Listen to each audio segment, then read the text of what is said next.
Today I'm going to share a project that I learned how to do when I was a teenager. I was actually shown how to do this by a male neighbor of mine, and his mom taught him how to do it when he was little. But it's fun, and the result is really cute. So what I'm starting with here is some bread. And what we're going to do is pull the crust off of this bread. You can cut it off too if you want. I'm just going to pull it off.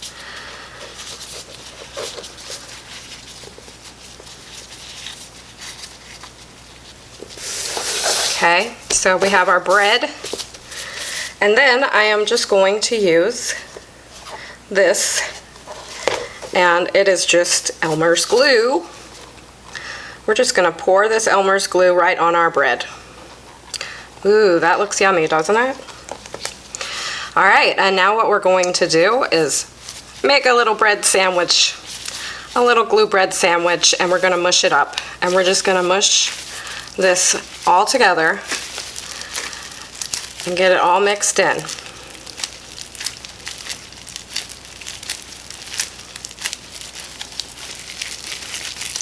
Until we have basically a dough, okay?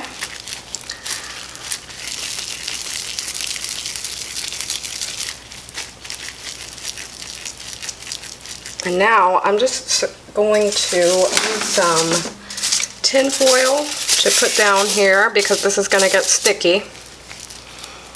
And we're just going to mix this until it is pretty smooth. Get all the lumps out and try to get it mixed as good as you can. It's going to be sticky. That's why I put some gloves on. Okay, I went ahead and took off those gloves because they were just sticking to the plastic. And once you get it mixed up, you can see it is not as sticky. Probably want to use about half of the amount of glue that I used on this. I had to add some bread to it to help tone the glue down a little. And it's pretty well mixed now. You want to knead it and smash it and roll it and all of those things until it's all well mixed together. And then once you get it to this stage, you just start pulling off little pieces. It depends on how big you want your rows to be, but I'm going to do a small one, so they're not going to be very big pieces, just a little ball. And then you just roll that ball up and flatten it.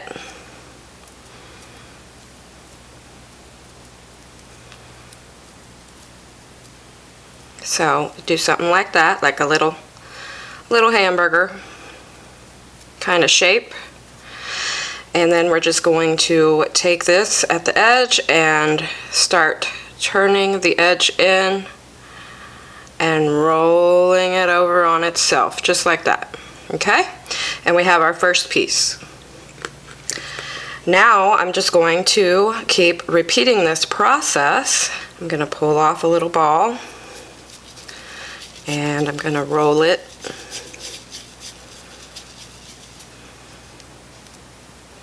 Go ahead and flatten that out. And it doesn't have to be perfect. Nothing is perfect in nature, and we aren't either. So it's okay to make mistakes and have mistakes in your petals that aren't exactly round because it's a flower. So we're just going to set this flat piece right up against our first piece and wrap it around the outside just like that. And then I'm going to continue on.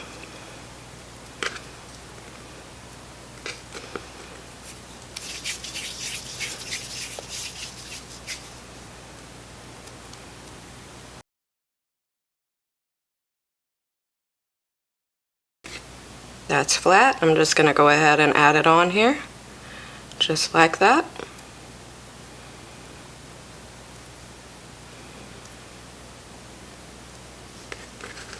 Grab another piece, make another petal,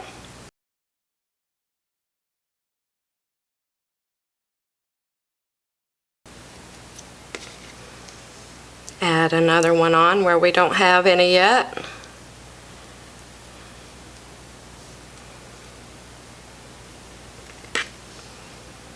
Get at least 2 more petals out of this. If you want to have more petals, you can just add more bread and make a bigger dough ball.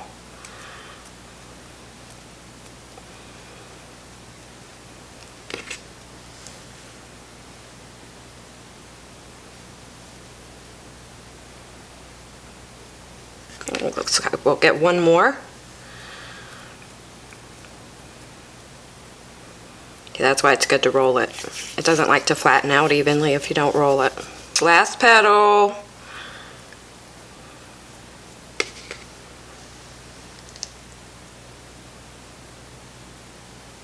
This will be more like a rose bud. But you can make a little bit more of your bread. You just, once you're finished, just turn the little petals out a little bit so it looks more open. And I really want one more right here, so I'm going to make another little piece and I'm going to add that on. And then I'm going to add some leaves and I'm going to let this dry so we can paint it. But let me add one more petal. Alright, I did another petal for that so it looks a little bit more balanced, and now I have 2 little pieces left of my dough, and I'm just going to make some leaves with it. So I'm just going to roll it like I did before, and then I'm going to hold it in my fingers and just push it a little bit, just to hold it, kind of get it in a teardrop shape, you see? And just push down as I'm squeezing it to a point to help flatten it out. And then you can grab a little knife or a tool, a scoring tool, and you can score the veins for the leaves on there. I just want to get this a little bit flatter. Just kind of make it a teardrop shape here. And you can even put the little jagged edges that rose petal leaves have in there too if you want. I'm going to use my scissors because they're close by. And I'm just going to, I hope you can see what I'm doing, I'm just going to put a little indentation on the edge, and you can make the little jagged edges that way.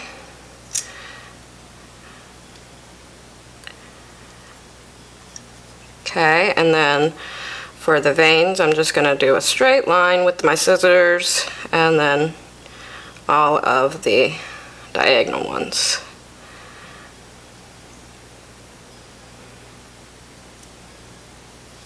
Okay, and you have a leaf, and then I'm going to do a second one, and I'm going to put this one on just like this at the bottom, make sure everything's attached good.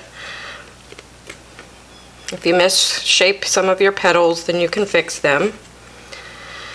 One more leaf, and this one will be ready for drying and painting.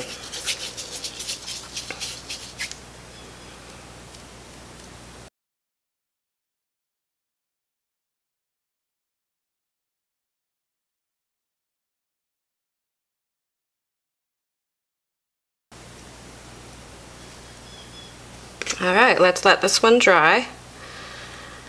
You can also do this with wheat bread if you really want a more natural look, if you like that kind of burlappy brown color. A wheat bread will give you that color, that natural brown color, that tan color, and you won't have to paint it if you don't want to. So that's another option as well.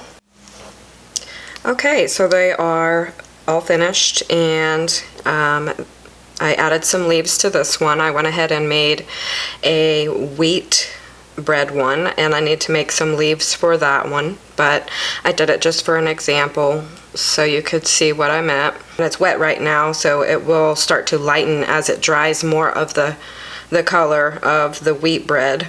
You can see this part of the petal right here. I don't know if you can see it on camera, but it's already starting to dry, and you can see that change in color. This one I can paint later, and I also have this one that I painted, and I just did a simple paint job on it just to show you what you can do with it.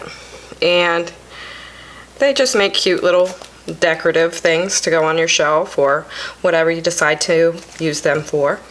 And they're fun to make. So I hope that you liked the project today. It's something I learned when I was a teenager, and I enjoyed doing it, and I hope you do too. Thank you for subscribing and liking this video, and I will see you on the next one.